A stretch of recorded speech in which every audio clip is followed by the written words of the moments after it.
Fala pessoal, tudo certinho? Bem-vindos a mais uma videoaula. Agora nós vamos estudar a histoplasmose, que também é conhecida por doença dos morcegos ou doença das cavernas. Então é muito importante, porque o conhecimento é a nossa maior arma contra todas essas desgraças. Então vamos lá, deixa eu tomar o último. Já tá no ronco aqui, tinha um chimarrão bem amargo. Moçada, se vocês ainda não conhecem a minha plataforma especializada em biologia, com estudo completo nessa linda e magnífica matéria, importante para o Enem, para os vestibulares, para reforço escolar e até para apoio universitário. O link está aqui na descrição do vídeo. Então vamos lá. Histoplasmose, moçada, é uma doença fúngica, então é causada por um fungo, e sistêmica, ela pode se espalhar pelo corpo inteiro. O troço pode ser bem complicado. Então eu falei para vocês que o conhecimento é a nossa maior arma. Quando a gente sabe, entende, conhece uma doença, a gente sabe como evitar. Nesse caso, é uma doença considerada zoonose. Zoonose é aquela doença que é comum a nós e a outros animais. Porque, por exemplo, o morcego fica doente também, coitadinho dele. É um mamífero. E uma ave? Uma ave tem uma importância muito grande, tá, na transmissão um pombo, por exemplo, na transmissão dessa doença, mas ela não fica doente. Agora, o morcego e nós também, mamíferos, humanos como somos, também ficamos, por isso que é considerado uma zoonose. E o agente etiológico é o histoplasma capsulatum. Capsulatum vem de cápsula, porque o carinha que estudou isso em 1904, por ali, o cara estava construindo ali o canal do Panamá, e ele estava estudando algumas doenças e descobriu uma nova doença. E ele viu lá que formava, né, nos órgãos ali essas cápsulas. E aí ele imaginou que era um protozoário. Hoje sabemos que é um fungo dessa espécie. E é um fungo dimórfico. Olha o nome, mórfico, de morfologia, de forma. Sim, olha que interessante. No ambiente, o histoplasma capsulatum, ele atua como um saprófito, né? E ele tem formato de mofo, de filamentos, das hifas, aquelas que a gente fala, né? Quando ele está nos parasitando, essa desgraça, ele já tem formato de levedura, aquele fungo unicelular e tal, e aqui no formato de parasito. Por que tem essa diferença? Ora, e isso foi complicado lá quando estava estudando, para entender, né, realmente o ciclo dele. Mas perceba que aqui, no nosso corpo, ele encontra uma temperatura de aproximadamente 37 graus. Ou é diferente do ambiente. Imagina, no ambiente a temperatura vai ser 20 graus, 18 graus, e ele está lá em outra forma. Em nós, ele atinge essa temperatura, ele muda a forma e consegue parasitar as nossas células de defesa. É uma loucura, né? Enfim, ele é cosmopolita, ou seja, ocorre no mundo inteiro, só que uma atenção especial para cavernas, lugares fechados, onde ocorre o acúmulo, por exemplo, de morcegos ou de outras aves. Outras não, ou de aves, porque o morcego é mamífero. E aqui tem a importância das excretas nitrogenadas. O que são excretas nitrogenadas, moçada? Quando ocorre urina junto com fezes, mas ali tem nitrogênio. Então as excretas nitrogenadas, que saem pela urina, por exemplo, dos morcegos, ou pela urina junto com as fezes das aves, ali tem muito nitrogênio. E esse nitrogênio é importante para o fungo, ele gosta do nitrogênio. Então, olha só, aqui que tem essa importância em cavernas, em galinheiros, moçada, galinha é uma ave. Ali tem muito excreta nitrogenada que sai. Lembre-se, né? As aves liberam o xixi delas junto com as fezes, aí tudo junto ali. Então, cara, tem muito nitrogênio. E nesses ambientes, o fungo, se ele chega até lá, ele vai se multiplicar bastante. E aí que gera o problema. Tá? Só que não transmite entre seres humanos. Então, assim, uma pessoa que tem histoplasmose não vai passar para outra. No entanto, como a única constante na biologia é a variável, ou seja, a única coisa que não muda na biologia, que tudo pode mudar, sempre tem uma exceção, é claro, esse asterisco aqui mostra isso para vocês, que existem alguns casos que podem ser transmitidos. Quando a histoplasmose se torna de forma disseminada, ele se espalha pelo corpo, essa doença ela pode se manifestar na pele, na mão. E há alguns relatos de ter a transmissão via sexual. Tá? E outras, quando tem contato muito íntimo com as feridas. Então pode acontecer, mas é muito raro, né? Normalmente não se dá de pessoa para pessoa. E logo a transmissão vai se dar pela inalação de esporos. Então imagina que o fungo está no ambiente, está lá se alimentando ali, né? Enfim, e aí ele vai liberando esporos. Esses esporos, quando a gente perturba o ambiente, né? Eu costumo brigar, não é o ambiente perturbado, o ambiente. Não. Quando a gente perturba no sentido de, pô, tu tá mexendo, tá varrendo, tu tá caminhando, aquilo faz com que a poeira suba. E junto com essa poeira, se tem o fungo ali, saem esses esporos fúngicos. E esses esporos fúngicos acaba que chega no ser humano. E aí qual é o problema aqui? Esse solo, moçada, imagina que o fungo está no solo, se desenvolvendo ali junto com essas excretas nitrogenadas. Esse solo úmido, pô, o fungo se dá. E rico em nitrogênio, junto com as fezes do morcego, tudo junto. Cara, tu imagina a quantidade, pensa comigo, moçada, a quantidade de fungo que pode proliferar nesses ambientes. Então quando o solo, porque um fungo, ele não precisa de sol para fazer fotossíntese, ele gosta de ambiente úmido, não precisa ter luz. Tem que ter umidade e tem que ter um calorzinho, uma temperatura X ali para ele se dar bem para se multiplicar. E matéria orgânica. Então nós temos, imagina, uma caverna que tem fezes, tá? Que tem excreta nitrogenada, tudo misturado ali, nós temos essa complicação para nós e o que o fungo se dá bem, que é o crescimento junto com as fezes de morcego, e aí por isso que em cavernas se torna um grande problema. Então, locais de risco são as cavernas, minas, grutas, ambientes fechados, sótãos, porão, moçada, os porões, torres de igreja, porque são ambientes que ficam fechados muito tempo, ficam com sujeira ali, eventualmente vai entrar uns pombos lá, vai entrar uns morcegos, vai ter matéria orgânica, vai ter excreta nitrogenada e o fungo se dá bem. Galinheiros, cara, muito importante, tá? O galinheiro tem que estar atento. Pombais, demolições, porque demolições, cara, às vezes tem telhados, tem calhas e as aves se multiplicam ali, e tem morcego, tem aqui em Pelotas tem um monte de morcego. Aí tu imagina, tu demole toda aquela demolição que acontece, mistura tudo e sai aquela poeira que pode ter os esporos fúngicos, tá? Então aqui a gente tem que ter muita atenção, tá? Visto a transmissão, vamos entender agora os grupos de riscos. Então tu pensa assim, se a transmissão se dá a partir desta forma, quem é que está com risco de contrair histoplasmose principais? Então são ecoturistas, aquelas pessoas que vão fazer turismo na natureza e eventualmente entram nas cavernas, né? Arqueólogos, criadores de aves, biólogos, que fazem toda essa questão. Então tu imagina, todo mundo que vai neste ambiente aqui está sob risco de contrair a doença. Agora, há um agravante nos imunodeprimidos, pessoas que estão com o sistema imunológico debilitado por um motivo muito básico. Moçada, não é normal esse fungo se disseminar para um corpo de uma pessoa se essa pessoa está 100% saudável, o sistema imunológico está funcionando super bem. Não é comum, acontece, tá? Já vou explicar o motivo aqui.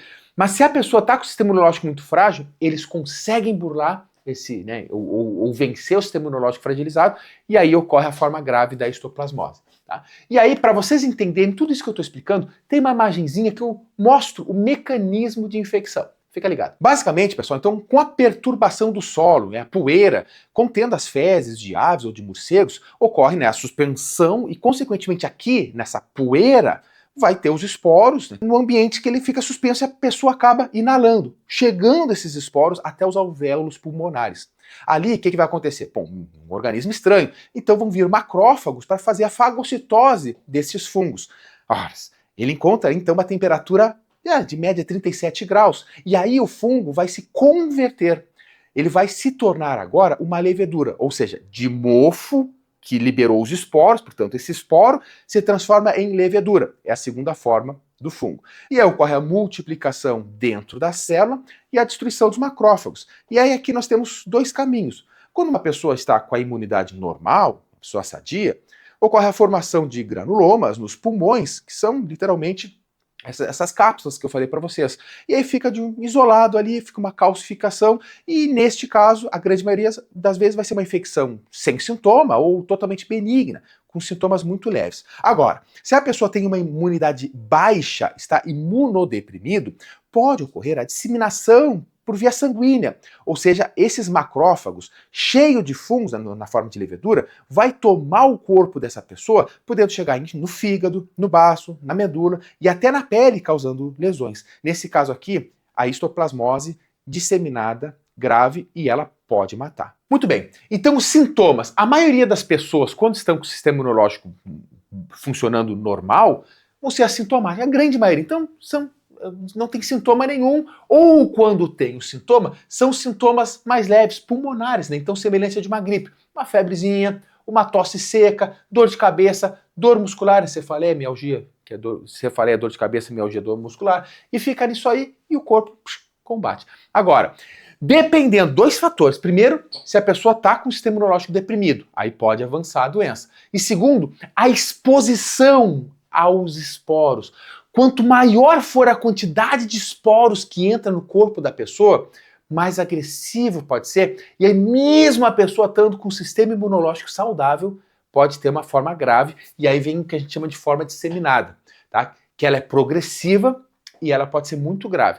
Agora você imagina uma pessoa que está imunodeprimida e que se expôs a esse ambiente e que teve uma carga muito grande do fungo, aí pode ser até letal, tá, gurizada? E aí vai dar uma anemia, um emagrecimento muito severo, lesões ulceradas na pele, ficam umas lesões bem feias mesmo, e aí pode gerar a hepatosplenomegalia, que é o porque ele vai chegar em outros órgãos, como eu mostrei no esquema para vocês. E nesses órgãos, como o fígado, como o baço, eles vão aumentar, eles vão sofrer, e aí a pessoa pode vir a óbito. Tá? Então, não é normal para uma pessoa saudável, mas pode acontecer. Mas nesse caso, atenção redobrada. Para uma pessoa que teve que fazer algum transplante de órgão, e aí toma um medicamento ali, né? Umas pessoas que usam de forma crônica alguns medicamentos, tá? Como alguns corticoides, de forma muito tempo pode ter o sistema imunológico um pouco debilitado, então tem que estar atento nesses casos. Uma pessoa que tem HIV e que não trata, e que está com a AIDS, né, que é síndrome da imunodeficiência adquirida, lembra, hoje quem tem HIV e faz tratamento não fica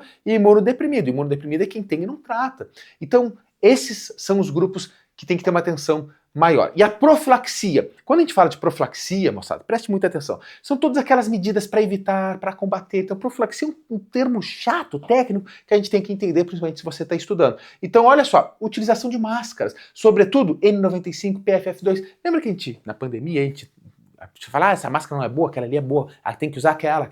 Bom, se tu vai em alguns desses ambientes que tem o risco, tem que conhecer, moçada. Então, tu não vai chegar, um monte de morcego, vou explorar. Cara, usa essa máscara.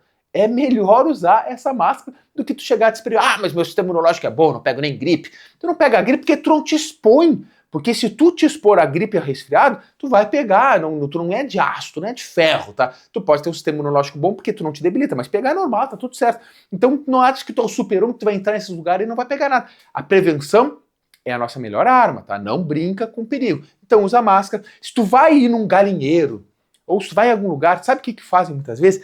Tu umedece, tu molha ali, põe um desinfetante. Por quê? No momento que tá muito seco e tá cheio de excreto nitrogenado, cheio de cocô, isso vai suspender. E se tem fungo ali, tu vai inalar. No momento que tu borrifa a água, tu umedece, se tem água, ela não vai suspender, não vai formar aquela poeira, né? E isso ajuda bastante. E a questão da conscientização. Por exemplo, se você faz...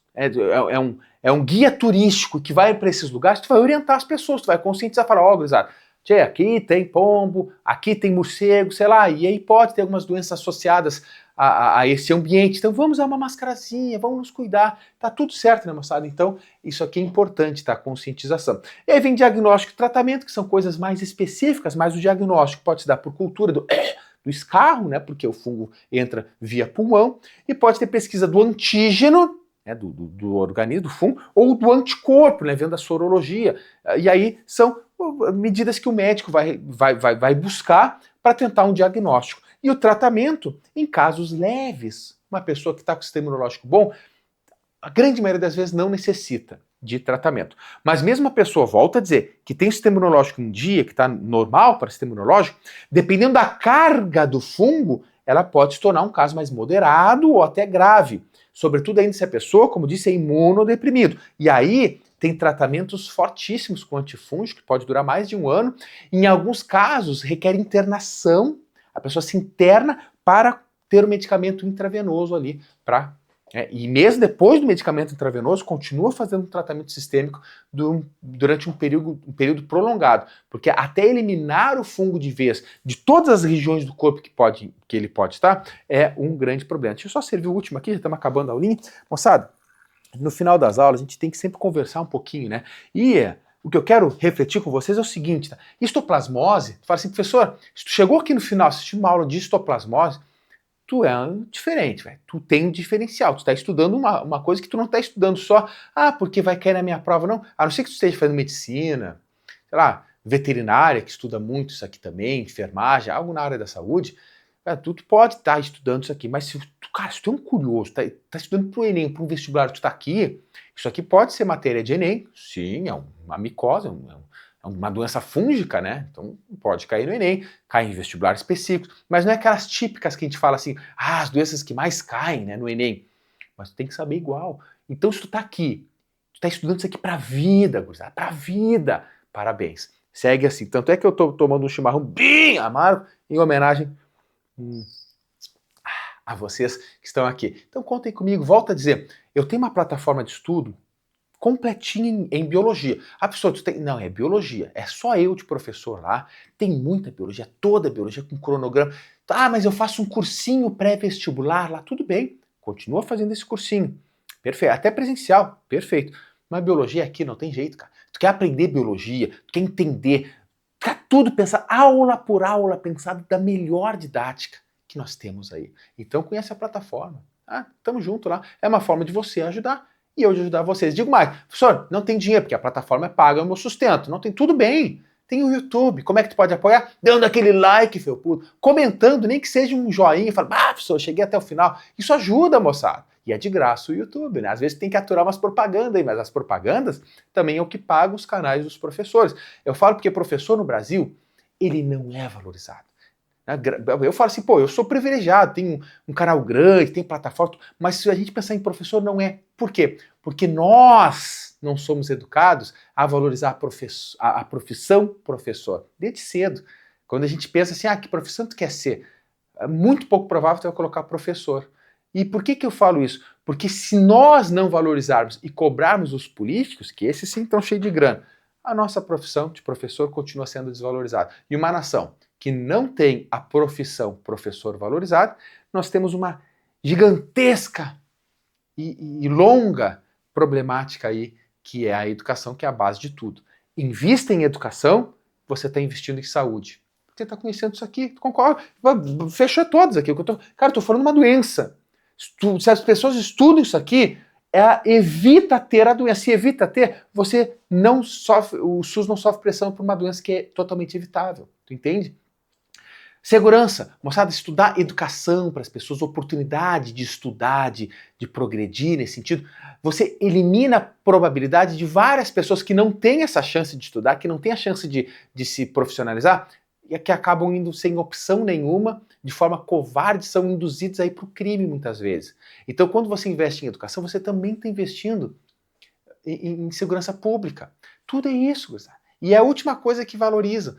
Primeiro eles pensam, segurança pública, só que, cara, tu está tapando o sol com a peneira. Se tu não desenvolver uma boa educação para daqui a 10, 20, 30 anos, um plano nacional de desenvolvimento na educação, você não vai, você vai um dia melhorar a saúde e a segurança, que tem que fazer, porque está horrível, só que daqui a 2, 3 anos você já vai estar com um problema que já aumentou, então vai ter que aumentar mais. Ou senão tu nunca vai buscar. Para tu diminuir de fato, na raiz, no cerne da questão, você tem que investir em educação, moçada. E eu falo isso para os nossos governantes. Então cobrem eles, tá? Tamo junto aí, desculpa o desabafo, tô tomando meu chimarrão.